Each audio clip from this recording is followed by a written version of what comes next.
what I do first is read the question carefully. I read it maybe 2-3 times until I have it like really clear. I divide it like into sections to understand every aspect of the question, so I know exactly what I have to do. Sometimes it asks you to do one thing, sometimes they are asking you to do more than one thing. So that's how I analyze the question, and I'm always also relating it to what we have been seeing in lectures. So that's my first step. Yeah, and I guess like from just getting the question in place, the next step that I usually would do after that would be to gather what I would need to be able to formulate an answer, like what background knowledge have we already been provided, and then move on from there.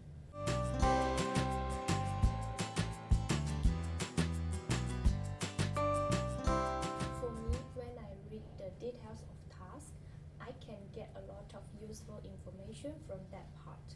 For example, I can know how to conduct the research and have the scope of the research question. Understanding like exactly what is being asked of me. So the way they word it, I'll base my answer and response off how they word their question. It's like that they can change the wording and that might change my answer. So I think having good wording, like understanding the wording of the question, will allow me to have a good response to that assessment. And I guess like from the wording also you can kind of figure out what's the assumed knowledge that you need to either explain or like not explain in your question, in your answer.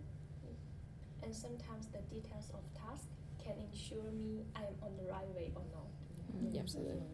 Oh, and also, for example, the wording, I find very important if they're asking you to analyze or to compare maybe, or to question, criticize, or like the verbs that are used, I think are really important because that's the action they want you to do. Yeah. So I always pay attention to exactly those verbs. Yeah.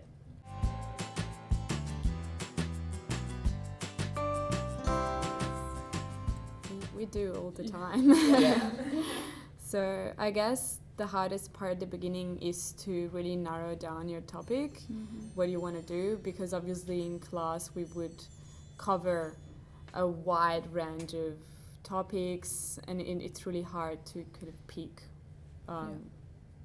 the most interesting, I guess. Yeah. And then from there also narrow it down to an appropriate research question that is sort of adequate to the number of words and stuff like that. And having it adequate for the class too. Like, you can have such a broad topic, but that is maybe too broad of a topic for that particular course.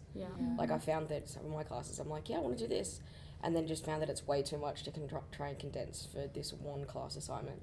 Like, it'd be fantastic for a research thesis, but not necessarily a 3,500 word essay.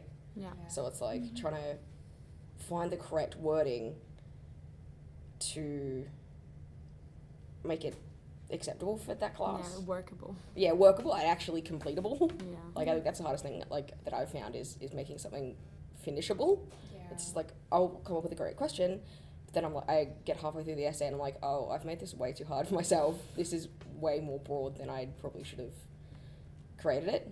So I think that's probably the hardest part with that. I guess it's also like choosing a research question that you actually can find information for. Like, that's another one, because like sometimes you come up with something really interesting, but like there isn't enough information for you to write a 3,500 word essay on, unless, I don't know, maybe it gets in special permissions and like special text. But yeah, that's another thing that really plays into creating a research question. Yeah, I agree with that. Sometimes if you search the research question, the range is too big, you will feel it's very difficult to collect the data. But if the question, the range is too small, maybe the data is not enough and not reliable. Yeah.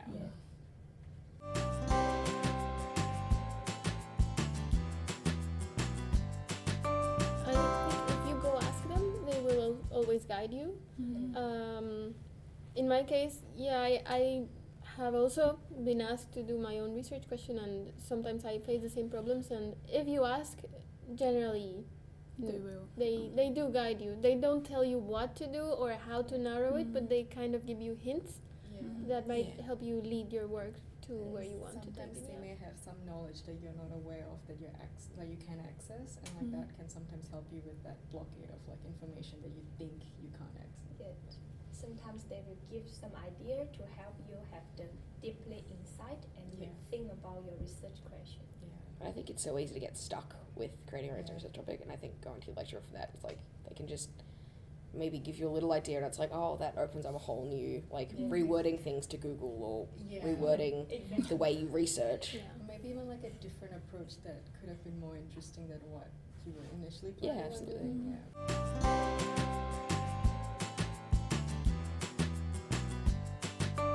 I would brainstorm with my classmates sometimes, especially during class. I find it's really helpful to get started early on your essay because so you have time to process all these, and if you need support, you're in contact with your classmates and the lecturer on a weekly basis. Whereas after the class is over, you're sort of left on your own a little bit. So I guess, so talking about it and see what other people are also doing their research on can be helpful. And the library's great too. Like a lot of my classes have set up things in the library like before or after class to be like, look, if you guys need help with your essays, the library staff are available to talk to. So it's just like having another set of eyes that are just trained to find that information is really helpful. They can also guide you in the right direction.